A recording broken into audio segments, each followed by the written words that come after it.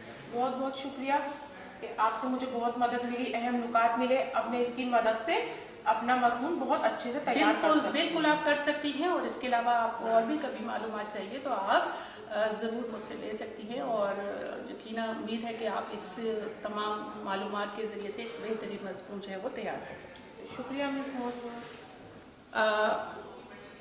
یقیناً آپ کو مکالمہ نگاری سمجھ میں آ گئی ہو کہ ایک موضوع کو منتخب کر کے ہم دو افراد کے درمیان کس طرح کی مکالمہ نگاری کر سکتے ہیں۔ اس وقت جو ہے تقریباً جتنے بھی آپ کے نصاب میں موضوع شامل تھے وہ سب میں نے قواعد کے وہ اس وقت تحریر کر کے اور فہرست بنا کر جو ہے آپ کو تمام باتیں سمجھا دی ہیں۔ اگر آپ اس ٹائم کوئی سوال کرنا چاہتے ہیں ان موضوعات کے تھرو تو آپ کر سکتے ہیں۔ یقیناً میں آپ کو پھر دوبارہ جو ہے وہ جی بیٹا، آپ نے حب الوطنی میں جو اپنے شروع میں شعر بولا، جب اس کا ہم مضمون لکھیں تو وہ شعر لکھنا ضروری ہے؟